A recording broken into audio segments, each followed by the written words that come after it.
We're tied together on a rope to cross a glacier. Let's keep the team climbing efficiently and safely through some simple movement practices.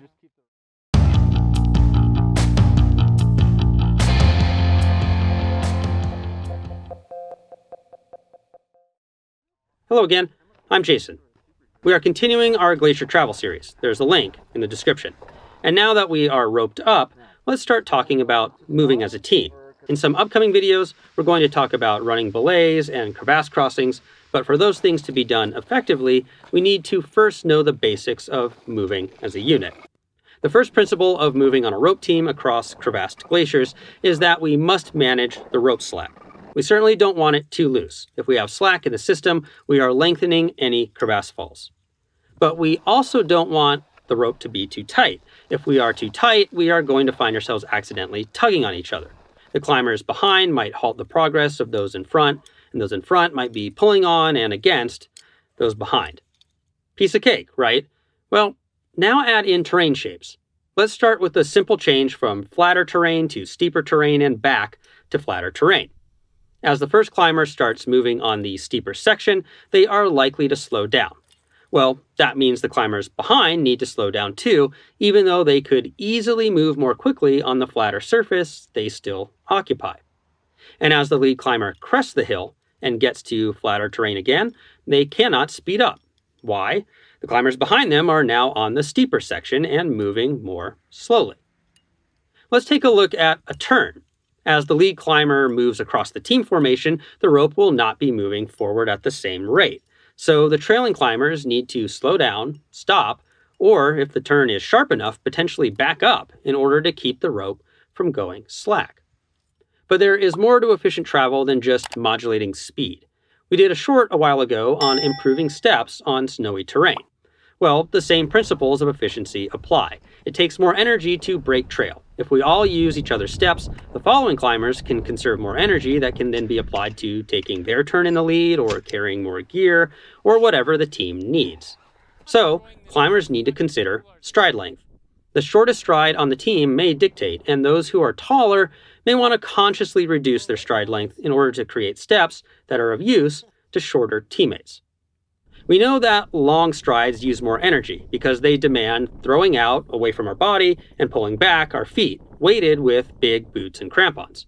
So we default to smaller steps that don't sap energy from the whole team. Failure to do so means that, in essence, everyone on the team is breaking trail, and that can result in cumulative energy loss. In terms of what foot and axe placements to use and the various techniques available to us, we have another video from a previous series with a link in the description. Another key to keeping in sync while moving is simple communication. Safety check. Just like a pitched climb will use climbing commands so that the belayer and the climber know each other already. On belay. Climbing. We need to accomplish a similar goal when moving as a team. Language should be clear and simple. Old school communication uses the word clear to mean ready to move and zero to mean not ready. Zero. Clear.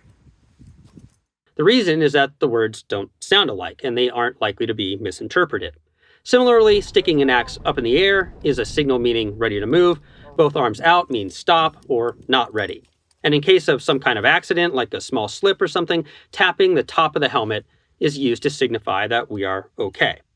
Your group can come up with its own language and signals, but these are fairly universally understood. We also want to think about rests. We still want to keep the rope tension managed and thus keep the climbers separated. If we do need to bring the team together, say to exchange gear or swap leads, we can belay one climber into the other one and then belay back out as needed. So those are the absolute fundamentals of movement on a rope team. Easy to talk about, hard to master, and it is worth spending some time with your teammates to practice moving when tied together, if for no other reason than that is how you will spend the largest percentage of your time on the glacier, and therefore the place to gain the most efficiency. Got a good story of either great or poor team movement on a glacier? Tell it to us in the comments. Thanks for watching this video. Please like, subscribe, and share if you want to support us. For more information, you can go to our website at www.shortguysbetaworks.com. You can check out our previous video on glacier navigation, obviously a precursor to moving on a glacier, or you can check out our entire Glacier Travel series.